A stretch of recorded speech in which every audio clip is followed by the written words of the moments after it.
Buy your plantain chips. Fresh plantain chips, Come very here, crispy. child.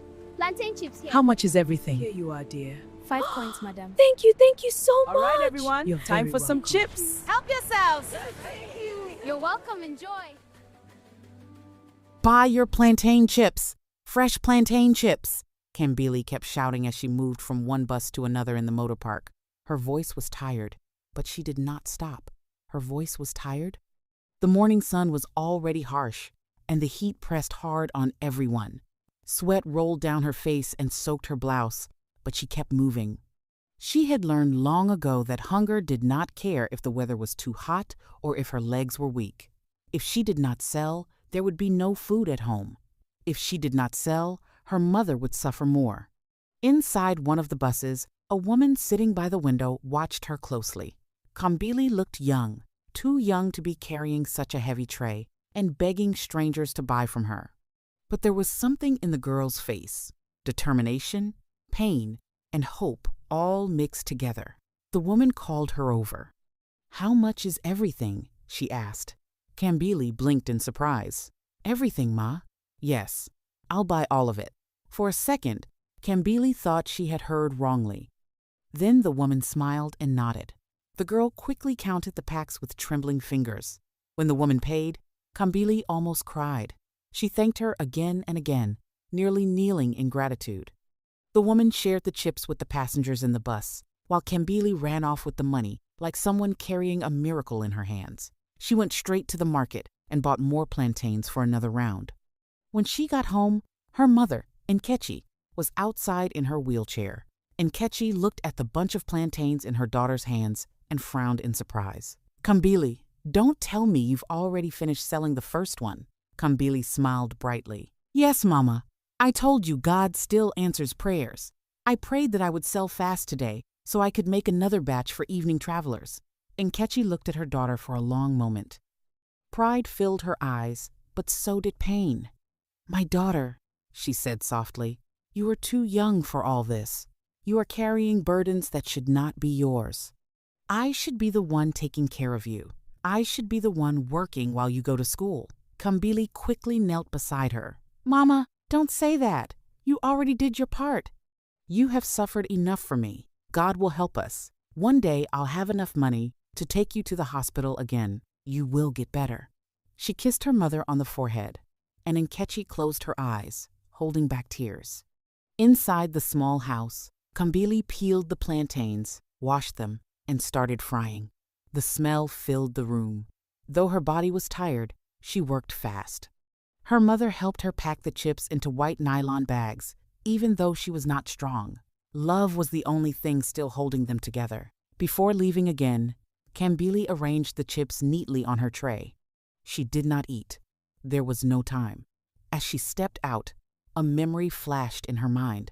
Months ago, she had just finished secondary school. She had written JAM and was waiting for her result. The day it came out, she was overjoyed she had passed. She had run home, excited to tell her mother the good news. But her mother never came home that day. Night came. Still nothing.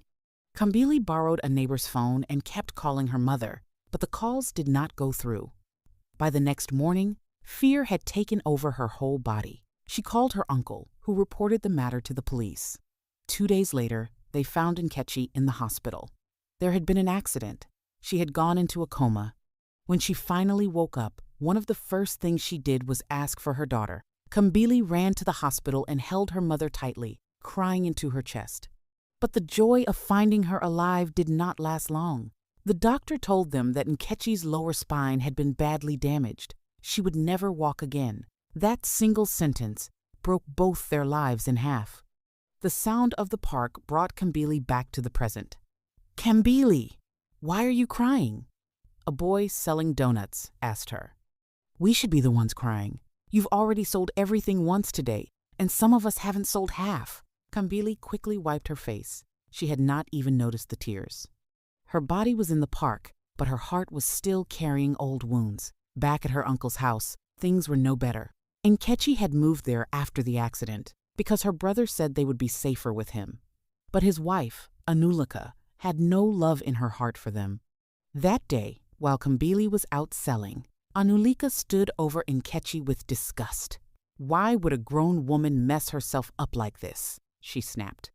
See how this whole house smells. Why did my husband bring you here? Better pray your daughter comes back soon and cleans you up. Nkechi begged quietly, tears rolling down her cheeks. Please, insult me if you want, but don't speak badly about my daughter, Anulika laughed. And what will you do? Report me to your brother? Like mother, like daughter. By the time Kambili returned, she saw the pain in her mother's eyes before a word was spoken. She knew Anulika had done it again. She cleaned her mother in silence, fighting her own tears. That night, neither of them slept well. The next day, Anulika sent Kambili on an errand and delayed her for hours. She did not even allow Kambili to leave food or medicine for her mother. When Nkechi became hungry, she called Anulika for help. Anulika came out carrying a plate of food, then sat down in front of her and ate everything herself. Nkechi ended up taking her drugs on an empty stomach. When Kambili returned and found her mother in pain, everything inside her burned with anger. Mama, this is too much, she said, voice shaking. I will call uncle and tell him what his wife is doing to us. But Nkechi stopped her. I don't want trouble in my brother's home, she whispered. It is better we leave. And so they did. They packed what little they had and returned to their old house, only to face another problem. Rent. Soon they had to move again, this time to a cheaper place farther away. Life became harder, much harder. Kambili looked for jobs, but with only a secondary school certificate, the offers were poor. So she turned fully to hawking plantain chips. Every day was a battle. Still, she kept believing. One evening, after selling, Kambili was walking home when she stumbled on a stone and injured her toe. It bled, but she ignored it. Pain had become familiar to her. When she got home, her mother was lying down asleep. Kambili smiled faintly. Her mother hardly slept peacefully, so she decided not to wake her. She would quickly cook dinner before she got up. As she lifted the pot, the lid fell with a loud crash. Nkechi did not move. Kambili froze. Slowly, she went closer and touched her mother's shoulder. No response. She shook her gently, then harder. Nothing. Her heart began to pound. She pulled out the money a stranger had given her that day, 20,000 naira, and held it up with shaking hands. Mama, wake up. See the money someone gave us. Mama, it's 20,000. Take it and count. Still nothing. Her voice cracked, but her mind refused to accept what her eyes were beginning to understand. Instead, she stood up and whispered to herself, Mama is just sleeping. She doesn't want disturbance. Let me make her favorite food. She rushed out, bought ingredients, and came back to cook. She checked on her mother again and again, still silent. When the food was ready, she set the table with 2 spoons like always. Then she went back to bed. Mama, your favorite food is ready. Come and eat. She shook her again. This time, the truth hit her with full force. Nkechi was gone. Kambili screamed. Her cry filled the room, the compound, the evening air. Neighbors rushed in, but by then the little world she had built around her mother had already collapsed. And that was the night Kambili truly became alone. But grief had not finished with her yet. Because just when she thought life had taken everything, the road ahead was preparing something even darker. For 2 days after her mother's death, Kambili shut herself indoors. She did not eat. She barely drank water. She only cried. Sometimes she blamed herself. Sometimes she blamed life. Sometimes she blamed God. If only she had stayed home that evening. If only she had not gone out again. If only she had noticed sooner. Those thoughts tortured her until she could hardly breathe. Her mother's body had been taken to the mortuary, and Kambili felt as though half of her had been locked away there too. Every corner of the room reminded her of Nkechi. The tray by the wall, the wrapper on the chair, the cup she used, even the smell of the room. One afternoon, a man came looking for her. He owed her some money and had heard what happened. When he saw her, he was shocked by how pale and broken she looked. You can't keep sitting here like this, he told her gently. Come, let's go outside for a while. At least eat something. Cambly did not want to go anywhere, but he kept pleading until she followed him to a small restaurant nearby. He bought food for her and encouraged her to eat. She only managed a few bites. As they were about to leave, the man stepped aside to answer a call. Kambili looked across the road, and her heart stopped. A woman was standing there. The woman looked exactly like her mother. Without thinking, Kambili ran. She did not check the road. She did not hear the horns. She only wanted to reach the face that looked like home. Then a speeding vehicle hit her. The impact threw her hard to the ground. The driver did not stop. People shouted. Some rushed forward. Others just stood there staring. Another car behind the accident stopped suddenly, and a well-dressed man stepped out. "Don't stand there," he shouted. "Put her in the car. Let's get her to the hospital now." That man was Mr. Kennedy. The man who had brought Kambili out followed them to the hospital. At some point, Kambili's heart stopped. She drifted into darkness. In that darkness, she saw her mother. Nkechi stood before her with the same gentle face she had known all her life. "Mama," Kambili cried, holding on to her tightly. "Take me with you.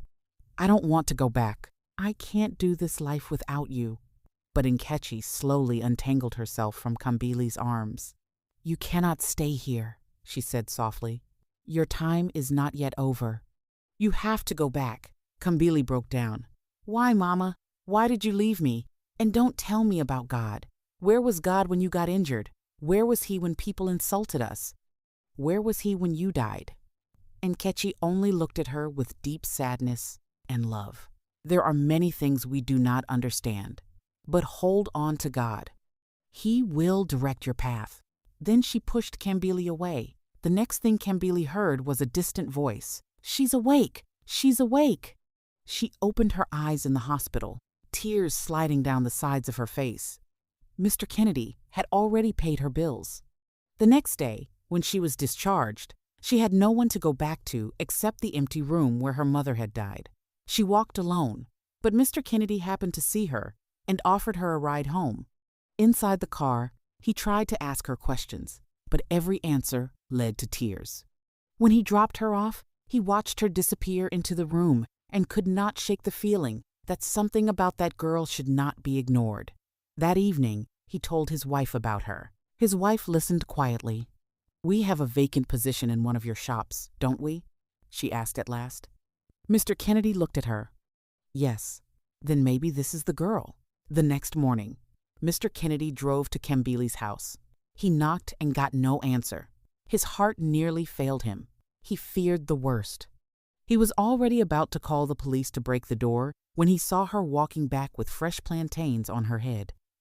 Even after everything, she had gone out early to continue hustling. Mr. Kennedy was deeply moved. He told her he wanted to help her. He said she would no longer need to hawk on the road. He had a place for her. Kambili could barely believe it. She cried and thanked him over and over. The next day, he took her to his mansion. His wife welcomed her warmly and told her, "This is your home now. I don't want you crying in this house." For the first time in a long time, Kambili slept on a clean bed under a roof that felt safe. Soon after, Mr. Kennedy took her to one of his large shoe stores and introduced her to the staff. Then he shocked everyone. "She is your new manager." Even Kambili stared at him in disbelief. She knew nothing about managing a big shop. She had sold plantain chips in a park, not expensive shoes in a modern store. But Mr. Kennedy believed in her. "I saw your hard work," he told her privately. "I saw your spirit. I need someone I can trust." Kambili promised not to disappoint him. And for a while, it seemed like life was finally opening a door for her. Sales improved. She worked hard. She learned quickly. She respected the staff and tried to understand the business. But not everyone was happy. Some workers were older than her, more experienced, and bitter that a girl who had just arrived was now their boss. Their smiles were fake. Their greeting carried hidden resentment. And when Kambili caught a few workers trying to steal from the shop and warned them sharply, their hatred grew worse. One evening after closing, they stayed back and plotted against her. "She will leave that manager's seat," one of them said angrily. "We will make sure of it." They decided on a wicked plan. The next day, one of them secretly injected something into Kambili's favorite juice in her office. At noon, Kambili drank it. Not long after, she started behaving strangely. She laughed loudly, threw shoes around, spoke carelessly, and made a terrible scene in front of customers. Some workers recorded videos. Later, she was dragged into her office, where she slept like a dead person until evening. When she finally woke up, she could not remember what had happened. Then, someone showed her the video. Her blood ran cold. She sat outside the shop after closing, too ashamed to go home. But back at home, the damage had already reached Mr. and Mrs. Kennedy. They had seen the video too. Worse still, when Mr. Kennedy searched Kambili's room, he found beer cans, condoms, and weed planted there. His heart broke. By the time Kambili returned home crying and trying to explain, Mrs. Kennedy was already furious. "I took you like my own daughter," she said bitterly. "And this is how you repay us?" Kambili fell to her knees. "Mummy, please, I don't know what happened. Don't call me that." Those words hit Kambili harder than the slap that followed. That night, she was thrown out of the house with her bag. Again, another place. Another rejection. Another door closed. Kambili wandered until a stranger advised her to spend the night in a cheap hotel nearby. She did, and in the middle of the night, her mother came to her again in a dream. "My daughter," Nkechi said, "don't give up. Your destiny may be delayed, but it cannot be denied." The next morning, Kambili stood up and decided to begin again. Once more. From scratch. But while she was trying to rebuild her life, someone else had started looking at her with a strange interest. A man named Mr. Fred. And he was about to discover something that would shake everything. After leaving the Kennedy house, Kambili found a small place she could manage and returned to what she knew best, frying and selling plantain chips. This time, she improved the packaging. She wanted the chips to look more attractive so more people would buy. She told herself that if life kept pushing her down, she would keep standing back up. That same week, Mr. Fred visited his friend, Mr. Kennedy. He had met Kambili before in passing, and something about her face had refused to leave his mind. There was something familiar in it. Not just familiar, disturbing. When Mr. Kennedy told him all that had happened with her, Mr. Fred became even more uneasy. He asked to see the picture Kambili had left behind the picture of her mother. The moment he saw it, his body went still. It was Nkechi, the woman he had loved carelessly years ago, the woman he had deceived, the woman he had slept with and abandoned, the woman whose life he had walked out of without looking back. His mind rushed into the past. He remembered how he had met her during a visit to his uncle's place many years earlier. He already had a fiancée then, but he still went after Nkechi because she was beautiful and innocent. He promised her love. He promised her a future. He lied with a smooth tongue until she trusted him completely. Then, after getting what he wanted, he disappeared. He blocked her number. When she found another way to call him and cried over the phone, he warned her never to disturb him again. That was the end of it, at least for him. But now, staring at that picture, he realized the matter had not ended. It had only waited. If Kambili was really Nkechi's daughter, then there was a strong chance she was his. Mr. Fred said nothing to his friend that day. He left with the storm still inside him. Not long after, he found Kambili by chance. She was on the roadside selling plantain chips when some boys tried to harass her. Mr. Fred, who had been following from a distance, quickly ordered his security man to step in and scare them away. Then he offered Kambili a ride. At first, she refused. She did not trust rich men anymore. But Mr. Fred spoke gently and assured her he was not taking her back to the Kennedys. Finally, she entered the car. Mr. Fred took her to his own house. But when his wife asked who Kambili was, the words that came out of his mouth surprised even him. "She's the new maid." Kambili's heart sank. She had not agreed to become anyone's housemaid, but standing there in that big house, already tired of life, and too exhausted to argue, she followed the maid, who was told to show her where to stay. That night, she cried into her pillow again. In the morning, she started working quietly. But peace did not stay long. Mr. Fred's son, Isaac, began looking at her in a way that made her uncomfortable. When he tried to speak to her sweetly, Kambili immediately pulled away. She had already suffered too much to enter another kind of trouble. Later, one of the maids told her something that made her even more afraid. Isaac had a bad history with maids in that house. From that moment, Kambili decided she would never allow herself to be alone with him. Meanwhile, another shock was growing inside the same house. After Isaac got involved in a violent clash and needed blood at the hospital, Mr. Fred volunteered to donate, but his blood did not match. The doctor became suspicious. Quietly, a DNA test was done, and then another one. The result came back with 2 blows. Isaac was not Mr. Fred's biological son, but Kambili was his biological daughter. Mr. Fred sat with the result in his hand, stunned. Life had given him what he lost, but in the most painful way. His own daughter had entered his house as a maid, and the son he had raised was not even his blood. Still, he did not reveal the truth immediately. The situation in his home was too dangerous, too complicated. He chose silence. One evening, Kambili came to him in tears. She told him she wanted to stop the housework. "My mother has been in the mortuary for months," she said through tears. "No one has helped me bury her. I need to go and work for money so I can lay her to rest." Mr. Fred's heart nearly broke. "Don't worry," he told her. "I will take care of it. Your mother will have a proper burial." Kambili broke down and hugged him. In his arms, she felt something she had never really known, a father's warmth. And in that same moment, Mr. Fred held her like a man trying to make up for years he could never get back. But someone else saw them, Isaac, and what he saw, he understood wrongly. He took pictures, and in his mind, a dangerous idea was already forming. At the same time, Mr. Kennedy finally investigated what happened at the shop. He checked the CCTV and discovered the truth his workers had framed Kambili. They had drugged her and planted the fake items in her room. He was filled with shame. He and his wife both regretted everything.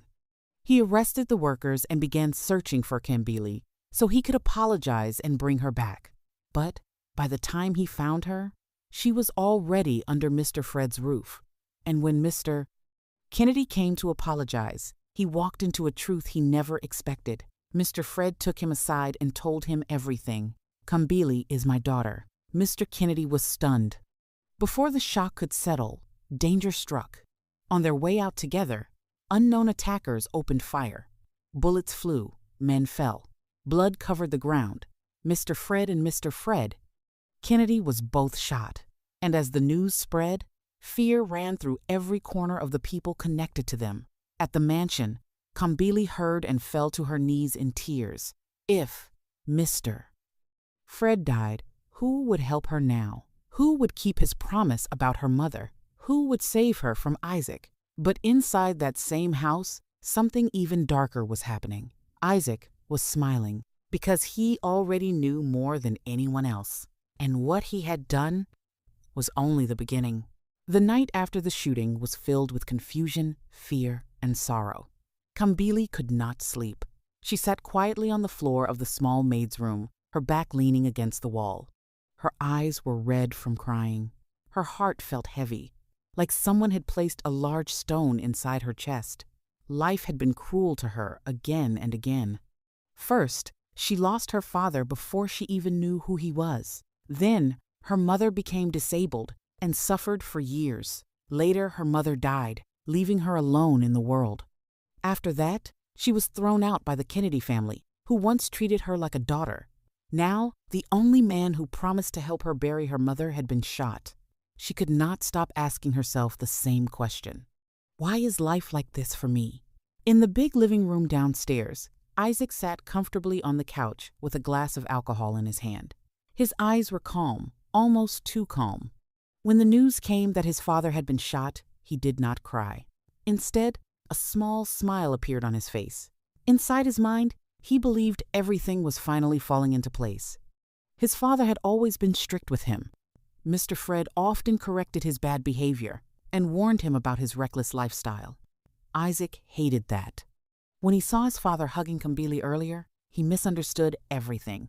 He believed Kambili was his father's mistress. The anger inside him grew.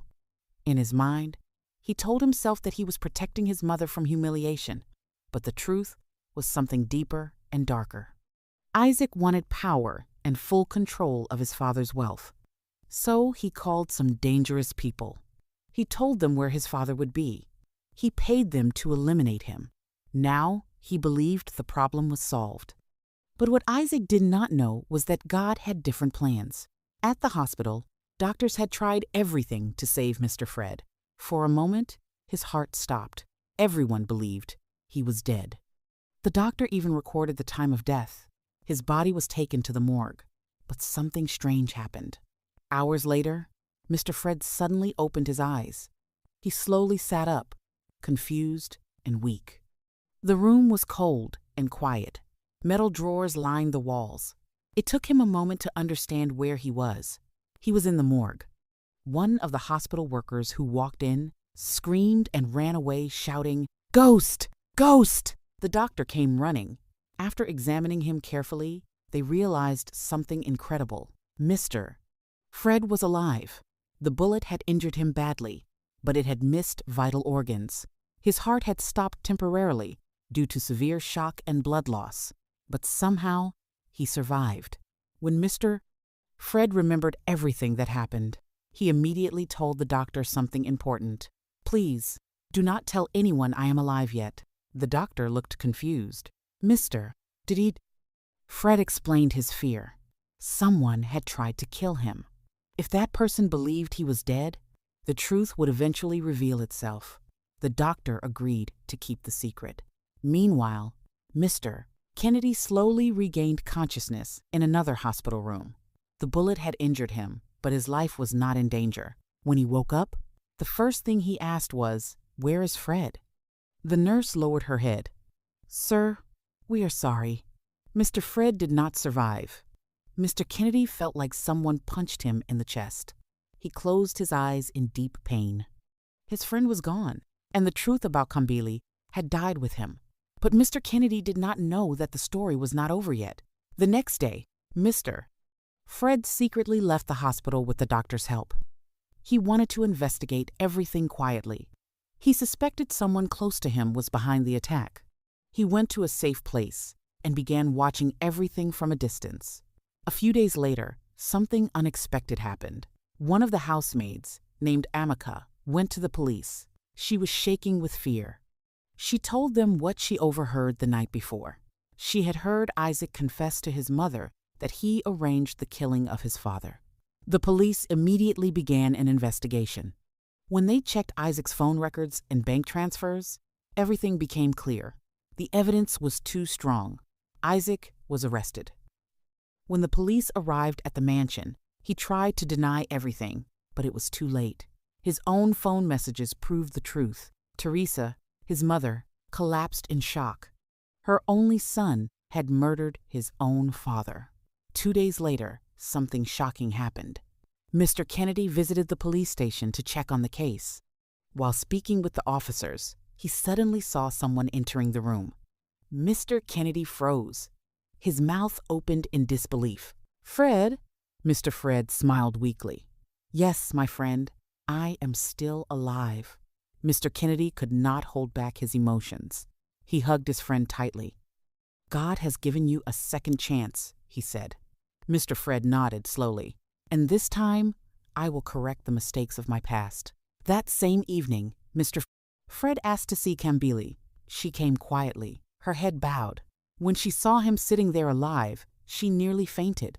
"Sir, I thought you died." Mr. Fred stood up slowly. "My child, there is something I must tell you." He took a deep breath and spoke gently. "Kambili, I am your father." The room became silent. Kambili stared at him, unable to speak. For many seconds, she did not move. Then tears slowly rolled down her face. "All these years?" Mr. Fred nodded with deep regret. "Yes, I made a terrible mistake when I was young. I hurt your mother. I abandoned her without knowing she was carrying my child, Kambili cried quietly. She remembered all the years her mother struggled, all the pain, all the sacrifices. Mr. Fred knelt before her. I cannot erase the past, but I want to take responsibility now. Please forgive me. Kambili did not answer immediately, but after a moment, she slowly bent down and hugged him. Not because the past was easy to forget, but because holding anger forever would only destroy her own heart. Mr. Fred arranged a beautiful burial ceremony for Nkechi. For the first time, she received the honor and respect she deserved. Many people attended the funeral. Mr. Fred publicly announced that Kambili was his daughter. Mr. Kennedy and his wife also apologized deeply to Kambili. They admitted their mistake and asked for forgiveness. Kambili forgave them. Life had taught her that bitterness only creates more pain. Instead of returning to selling plantain chips, Kambili decided to continue managing the shoe business. This time, she had the support of both Mr. Fred and Mr. Kennedy. She worked even harder than before. Within a few years, the business expanded greatly. The girl who once ran around a motor park selling plantain chips became one of the most respected young business managers in the city. And every time she looked at her mother's picture, she smiled softly. Because she knew something important, her mother had been right. Destiny may be delayed, but it can never be denied. Moral lessons from the story. 1. Hard work and perseverance can change a person's life. Even when life was extremely difficult, Kambili never stopped working and believing in a better future. 2. Never judge someone too quickly. Mr. Kennedy judged Kambili without proper investigation, and he later regretted it deeply. 3. Jealousy and hatred can destroy lives. The workers who envied Kambili's position caused great harm because of their jealousy. 4. Every action has consequences. Isaac's greed and anger led him to commit a terrible crime, and he eventually faced justice. 5. Forgiveness brings peace. Despite all the pain she went through, Kambili chose forgiveness instead of hatred. 6. God's timing is not always our timing. Sometimes life may seem unfair, but patience and faith can lead to unexpected blessings. If this story inspired you, don't forget to give it a like and share it with your friends and family.